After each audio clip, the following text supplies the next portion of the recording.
কি রান্না করতেছো? এখন পটলের তরকারি রান্না করব, তাই পটলটা কাটে নিতেছি। ধুয়ে ছিলে তারপর কেটে নিবে। হুম।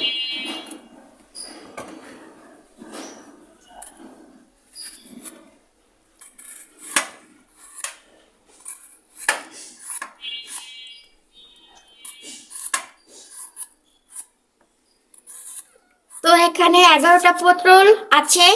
আপনাদের সদস্য অনুযায়ী আপনারা বেশি কম করে নিতে পারেন। এখানে আধা কেজি পটল, 11টা পটল, এটা কোনো কথা? ও এখানে আধা কেজির মতন পটল রয়েছে। আমাদের মানুষ যা ওই হিসাব করে নিয়েছে, যাদের মানুষ বেশি হবে বেশি নিবে, যাদের কম হবে কম নেবে, যাদের হিসাব করে নিলেই হয়। আসলে কথা হচ্ছে কি, আমি তো মানে এত বেশি রান্না করি না, তো আম্মুই রান্না করে, আমি শুধু খাই। তো আমি খাওনি, আম্মু রাঁধুনি। সো যারা নতুন রয়েছে আমার মতো, তো নতুনদের জন্য শর্টকাট করে আম্মু শিখিয়ে দেওয়ার চেষ্টা করবে। তো আপনারা দেখতে থাকুন সম্পূর্ণ ভিডিওটি।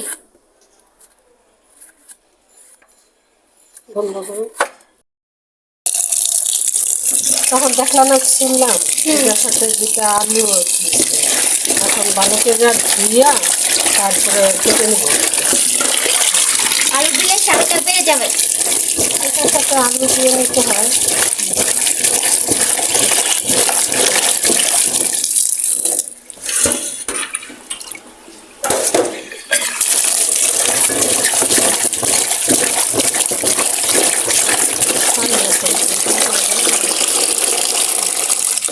এখন এটা কাটবো। কেটে নিব।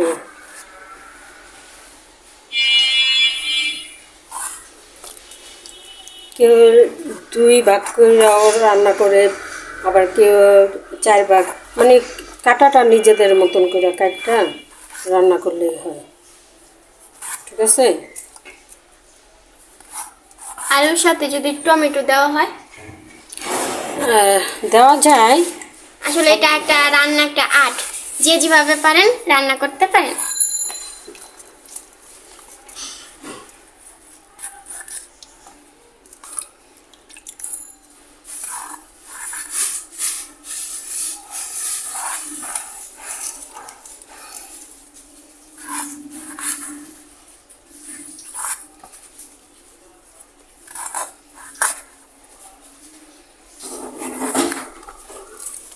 এখন আলু কাটবো। এই কাটা হয়ে গেছে, পটল কাটা হয়ে গেছে, এখন আলুটা কেটে নিব।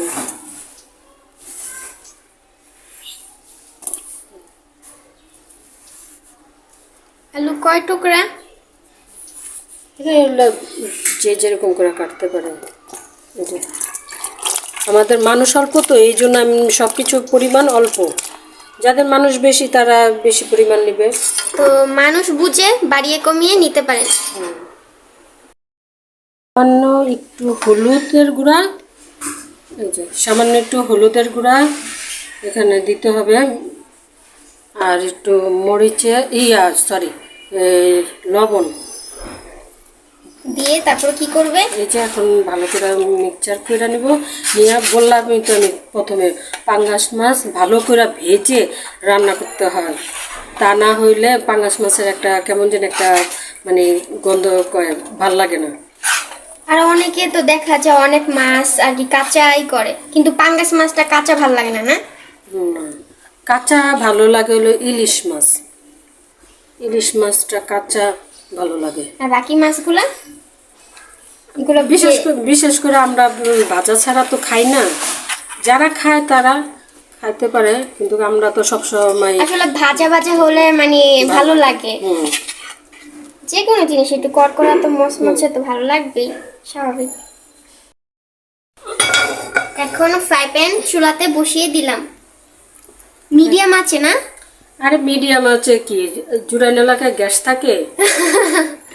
যে গ্যাস আছে সেই গ্যাস দিয়ে এখন রান্না করতে হবে। এখন তেল দিয়ে দিয়েছি। তেলটা গরম হইলে তারপরে গ্যাস, তারপরে হালকা আছে অল্প, যা আছে তা দিয়ে রান্না করতে হবে। আমাদের এলাকায় একটাই সমস্যা, যে গ্যাস থাকে না। আর ইদারিং ধরে তো না খেয়েই থাকতে হয় সারাদিন, গ্যাস থাকেই না বললেই চলে। না খায় থাকো কেন? হোটেল থেকে কিনা খেতে পারো না? হোটেল থেকে কিনে এনে দিবে, আমি খাবো। তাহলে তো খাওই।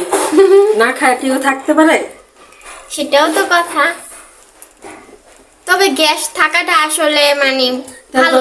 তেল গরম হয়ে গেছে, এখন মাছগুলো দিয়ে দেবো একটা একটা করে। আমিও কিন্তু আপনাদের সাথে সাথে শিখছি, বিশেষ করে যারা আর কি নতুন রাঁধুনি তাদের জন্য লাইভ সরাসরি কথা বলাও আর সাথে সাথে রান্নাটাও দেখা আর শেখা।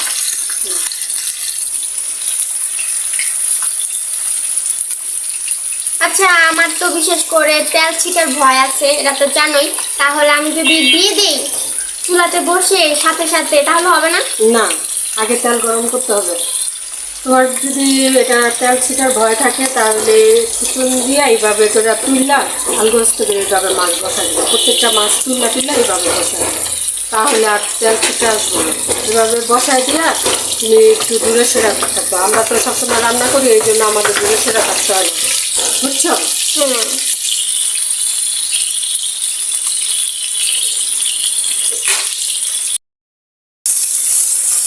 এরকম করার কারণটা কি ঝাঁকাঝাঁকি? ঢাকা দিলাম, সব দিকে তেলটা লাগবে। উল্টাবো না এখন? হয়ে আনে এক পিস ভালোভাবে হয়ে আনে, কারণ গ্যাস তো কম, এই জন্য এক পিস একটু ভালোভাবে হয়ে আনে। এই আল্লাহ রে! এতক্ষণ রাখার পরও কিন্তু তেমন একটা ভাজা হয় নাই, কারণ গ্যাস কম, এই জন্য তেমন একটা ভাজা হয়নি। আর আমি এখন অনেক দূরে আছি, ভিডিও করছি, জুম করে নিছি, কারণ আমার এমনি সিটার ভয়। অনেক মাছ ছিটলে আমার অনেক আর কি জ্বালা পোড়া করে। এই জন্য আমি মাছটা আর কি যখন ভাজি কাজ করামু তখন তো আমাকে দেখাই যায় না, খুঁজে পাওয়াই যায় না। তো ভিডিওর সাথে আর কি আমি সামনে ছিলাম ধৈর্য ধারণ করে, তারপরে দেখি যে ও বাবা কি সিটে সিটে আসতেছে, এই কারণে জুম করে নিছি।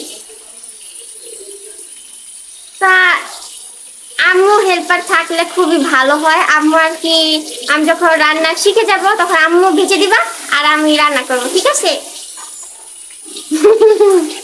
আম্মু হাসতেছে। আচ্ছা, আমরা এখানে হলুদ আর দিলাম, লবণ দিলাম, যদি মরিচ দিয়ে নেই হবে না? দরকার নেই, হলুদ মরিচ দেয় অনেকে, অনেকে মরিচ দেয়, আমি হলুদ আর লবণ দিই বাকি। তবে এটাতে কালারটা সুন্দর আসে না?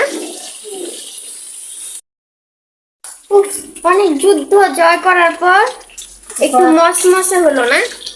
তরকারিটা ভাজা হয়ে গেছে, এখন একটু তুলে ফেলবো। আর আরেকটা কথা হলো, পাঙ্গাস মাছের তেল দিয়া যদি এই যে মাছ ভাজা হয়, সেই তেল কখনোই না খাওয়াই ভালো। সেই তেল দিয়ে তরকারি রান্না করলে একটু ভালো লাগতো না। আমি যেহেতু পাঙ্গাস মাছের তেল সব ফেলে দিয়েছি, তাই আমি এই যে রান্না করে দিই, ঠিক আছে? এই পাঙ্গাস মাছের তেল দিয়ে তরকারি রান্না করবে?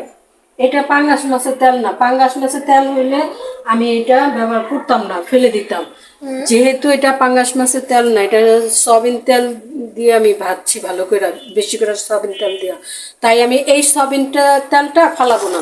না ফালাইয়া এই সয়াবিন তেলটা আমি ওই যে তরকারি রান্নার কাজে ব্যবহার করব। চুলায় বসা দিতেছি হাঁড়িটা, আর এখানে আমি পেঁয়াজ কাটা নিছি। আর ওই যে বললাম না তেলের কথা, তেল যদি পাঙ্গাস মাছের তেল হইতো তাহলে আমি তরকারি রান্না করতাম না। যেহেতু এটা সয়াবিন তেল বেশি করে দিয়ে আমি বাছছি, তাই আমি এই তেলটা না ফেলে আমি রান্না করে রাখলাম, তরকারি রান্না করব। আর যদি মানে অন্য মাছ হতো, অন্য মাছের তেল হতো, তাহলে সেটা দিয়ে মানে তরকারি রান্না যেত? অন্য মাছের তেল বলতে কি বুঝো? যেমন ইলিশ মাছ হতে পারে, চিংড়ি মাছ। ইলিশ মাছের তেল দিয়া তো শুধু ভাতই খাওয়া যায়, এটা তো আরো ভালো। ইলিশ মাছের তেল দেয়, পাঙ্গাস মাছের ক্ষেত্রে পাঙ্গাস মাছের তেল দেয় কখনো তরকারি রান্না করবো না, বুঝছো?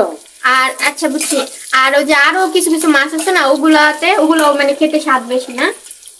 যেগুলো স্বাদ লাগে সেগুলো রান্না করবা, কিন্তু তেল দিয়ে মাছের তেল দিয়ে তরকারি না রান্না করাটাই ভালো। পুরা কড়া করে ভাজতে হবে না পেঁয়াজ, যেহেতু কড়া করে ভাজতে হবে না সেখানে এখানে আদা, সরি, এটা হলো রসুন। রসুন ফ্রিজের থেকে নামানোর পরে এখানে পানি হয়েছে, সেই পানিটা আমি ফেলে দিব না। সেই পানিটার সাথে সামান্য একটু করে এই যে এই পানিটা আমি দিয়ে দেবো। হ্যাঁ, এটা দেখে দেখে আমি এরকম ঢালা শিখছিলাম, না। আরে আমার তো একেবারে নষ্ট হয়ে গেছে। সবাই আবার দিব না, সবাই হাতের মাপে বা চামচ দিয়ে মাইপা দিব। আমরা তো রান্না করতে করতে মানে অভিজ্ঞতা হয়ে গেছে, তাই আমরা ওইভাবে দিতে পারি। সবাই ভাবে দিলে খেতে পারবে না, বুঝছো?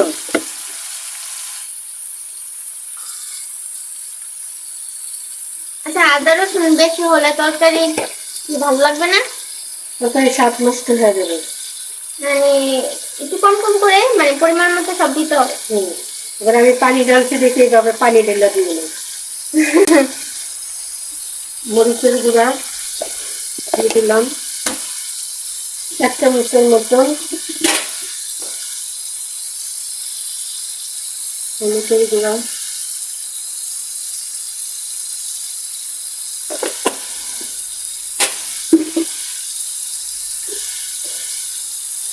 এখন দিয়ে দিব লবণ। আমি অল্প অল্প করে দিচ্ছি, তুমি আবার অল্প করে দিতে যাও না। যদি তোমার ফ্যামিলিতে বেশি মানুষ হয় তাহলে সিটে সিটে আসে। সব জিনিস বাড়া নিতে হবে। আর যদি ফ্যামিলিতে কম মানুষ হয় তাহলে কম করে নিতে হবে। সব হলো আইডিয়া করে রান্না করতে হবে। আর এই কষানোটার সময় ভালো করে কষাইতে হবে। এই কষানোটার সময় যদি কষানো কম হয় তাহলে ওই যে আদা রসুনের গন্ধ, সে আদা রসুনের গন্ধ করবো, কাঁচা গন্ধ করবো, একটুও ভালো লাগবে না খেতে। তাই এই কষানোটার দিকে মনোযোগ দিতে হবে বেশি, ভালো করে কষাতে হবে, যাতে কষাইতে কষাইতে কষাইতে মানে এই যে তেল আছে না, তেল উপরে দেওয়া ভেসে উঠবো আর খুব সুন্দর একটা ভাজা ভাজা মতন হবে। তখন মনে করতে হইবে যে কষানো হয়ে গেছে, ঠিক আছে? আর আমার আব্বু বলে কি, রান্না তখনই কমপ্লিট বুঝবা যখন নাকি গ্যারান্সিতে যাবে ঘরে, তখন তখন নাকি মানে ধাক উঠে যাবে। তাহলে তরকারি চুলায় বসা রাখবা, পুইরা ছাড়িয়ে দেবো, ওইটাও তো একটা গ্রাম।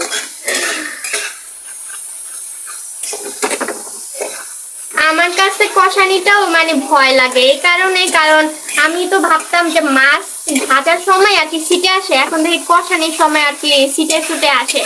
আর সিটে আসলেই এটা খুব ভয় লাগে। তো আসলে পরিবার থেকে হাতে খড়ি মানে শিক্ষা, যে কোনো শিক্ষাই হোক পরিবার থেকে শিক্ষা। তো রান্নাটাও আর কি প্রথমে কার কাছ থেকে শেখা হয়? অবশ্যই মার থেকেই শেখা হয়। তো আমারও ব্যতিক্রম না, আমারও ঠিক সেম। তো আম্মুকে একটা মজার কথা বললাম যে আমি যদি হেলমেট একটা কিনা লাগে তাহলে খুব ভালোই হয়, তো হেলমেট কিনে তারপরে রান্না করব, তাহলে আর পুড়বে না। পরে আম্মু বলল কি যে হেলমেট না হলে এটা মুখটা ঠিক রাখলো, টিকলো না, কিন্তু বাকি শরীর তোমার কি করলো? পরে আমি বললাম কি সেটাও তো কথা, তাহলে একটা কাজ করব, মানে কাপড় চোপড় দিয়ে ভালো করে বেঁধে সিদ্ধ হওয়ার মতো তারপর আর কি রান্না করব। এটা আসলে কি হয়? এটা মানে কথার কথা, এটা তো আসলে হয় না, এটা আমরা সবাই জানি, কিন্তু কি আর করার। তো এই জন্যই আর কি আম্মু আছে যতদিন খেতে পারবো মজার মজা ততদিন। এখন ভালোভাবে কষানো হয়েছে, আমি এখন দেখলাম আদা রসুনের কোনো গন্ধ নেই। এখন এইগুলা দিয়ে দিব, পটল আলু যে কেটে রেখেছিলাম সেগুলা দিয়ে দিব।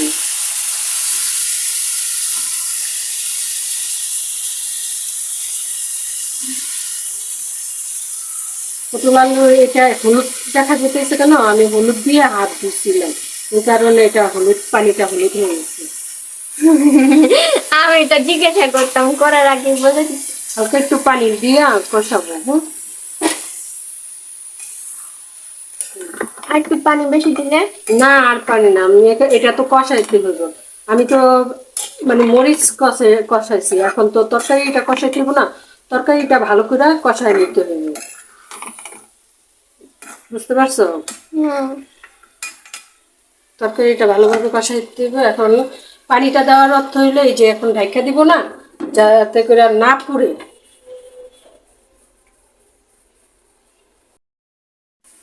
এটা কতক্ষণ রাখবো? এটা কতক্ষণ এখন কষানোর ভিতরে কতক্ষণ কষানো হবে কি হবে আমি তো সঠিক জানি না, দেখতে হবে। আর কষাতে হবে, আস্তে আস্তে কষাইতে হবে। আরেকটা জিনিস হলো, আমি করলাম আমার মার থেকে কখনোই রান্না শিখি নাই, আমি শিখেছি তোমার দাদুর থেকে। আমার যত রান্না যা কিছু আছে তোমার দাদুর থেকে শিখছি, তোমার আব্বুর থেকে শিখছি। এখন তোমার আব্বুই নিজেই রান্না করে গেছে। জানি। আমার আম্মুকে চিনার একটা বিশেষত্ব আছে। এই যে জন্মদাগ, এটা তোমার জন্মদাগ না আম্মু? হুম। এটা আর এটা হয়েছে আমার আম্মুর, যখন আর কি আমাকে না জানিয়ে সে রান্না করে, তখন তার ভিডিও দেখলেই, দাগটা দেখলেই আমি বুঝতে পারি হ্যাঁ এটা আমার আম্মু রান্না করতেছে, আমার আম্মুর রান্না। আর আমার আম্মুর রান্নার মধ্যে বিশেষ করে মানে যে খাবারগুলো আমার খেতে ইচ্ছা করেও না সেগুলো অমৃত লাগে। যেমন শুটকি ভর্তা তো আমি জীবনও খাই না, জীবনও না, কিন্তু আম্মু যদি মেখে দেয় তখন তার মাখা দেখলে, তার খাওয়া দেখলেই যেন আমার খিদা লেগে যায়। তারপরে পেট গুগু করলে এটা অন্য হিসাব, তখন আর কি আম্মু আমার চকলেট দিয়ে ঠান্ডা করে। ও আরেকটা কথা, আমার আম্মু তখন বাচ্চা হয়েছে, মাঝে মাঝে আমার থেকেও কেড়ে নিয়ে চকলেট খায়, এই একা একা খাইতে সুস্থে আমার এতে। তো এই তো আমার আম্মুর দুষ্টামি। এখন দেখো এটা কষানো হয়ে গেছে, দেখছো কষা কিভাবে কষাচ্ছি দেখছো? এখানে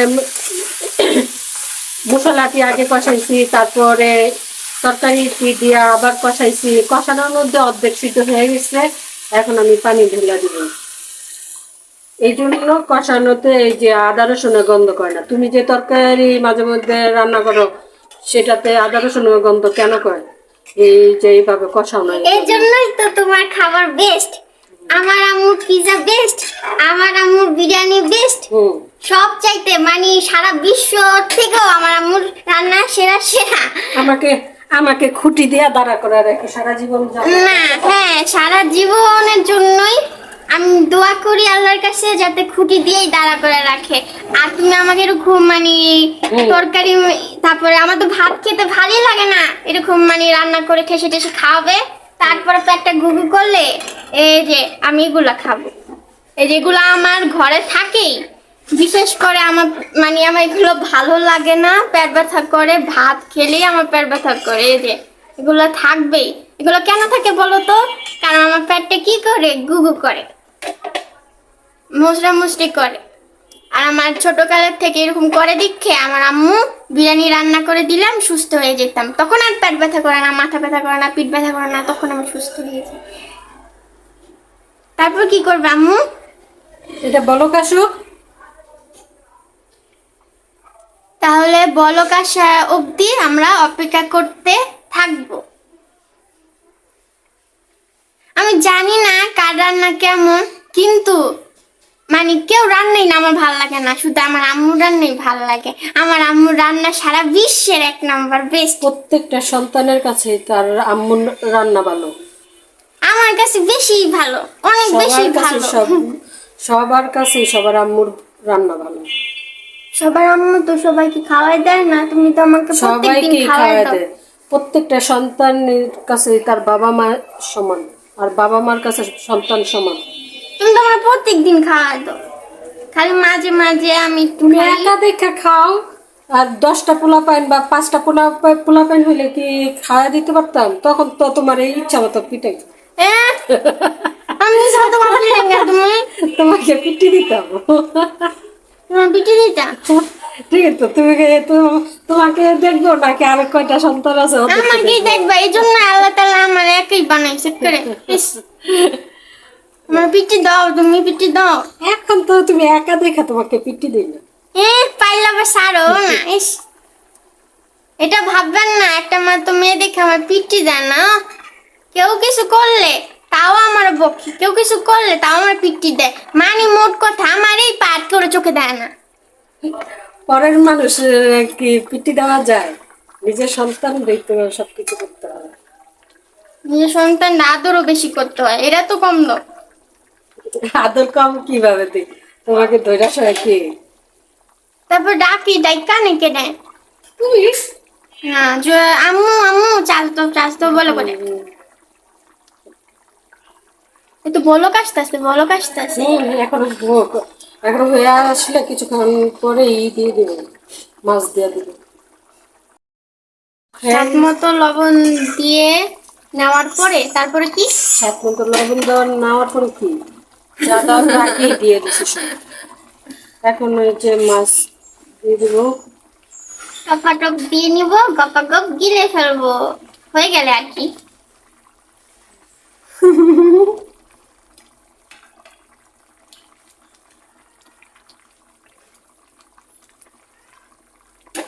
এখন আর বেশি সময় লাগবে না হয়ে দিতে এখন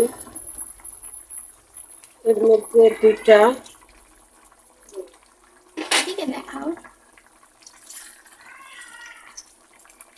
আরে এর মধ্যে চিকটে চিকটে কাঁচামরিচ আস্ত দিয়ে দেবো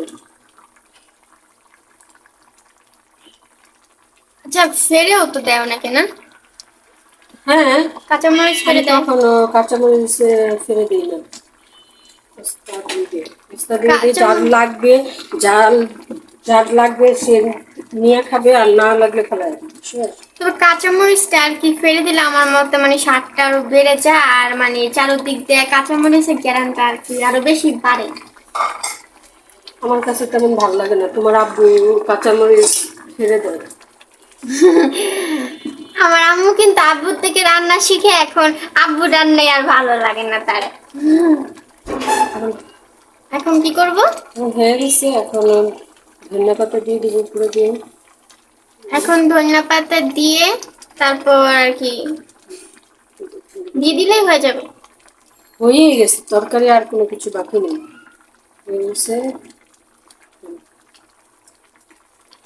এখন কি নামিয়ে ফেলবে হ্যাঁ এখন এখন আরো কিছুক্ষণ অল্প একটু রেখে না না না আর রাখবো না এখন চুলা অফ করে দিব বাস হয়ে গেছে জল তো আর একটু শুকাইতো না নাকি বেশি হয়ে গেল না না না জল শুকায় যাবে ওই যে আলু আছে না আলুতে টাইনা যাবে আচ্ছা একটু দেখাও তাহলে একটু সরিয়ে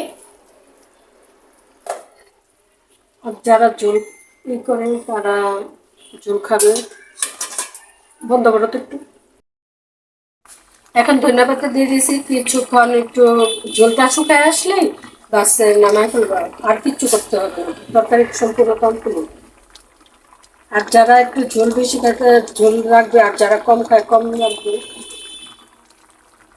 তাহলে এই রেসিপিটার নাম কি এটা পটল আলু দিয়ে পাঙ্গাস মাছের রেসিপি পটল আলু দিয়ে পাঙ্গাস মাছ রেসিপি এই রেসিপিটা পটলের তরকারি রেসিপি আচ্ছা পটলের তরকারির রেসিপি এই রেসিপিটা কেমন লাগলো আমার আম্মুর জন্য হলে আপনারা অবশ্যই জানাবেন কেমন লাগলো আমার আম্মুর রান্না তো আমার কাছে অনেক বেশি অনেক ইয়ামি লাগে তো কার আম্মুর রান্না কিরকম লাগে অবশ্যই জানাবেন তো আজকে এই অবধি আল্লাহ হাফেজ টাটা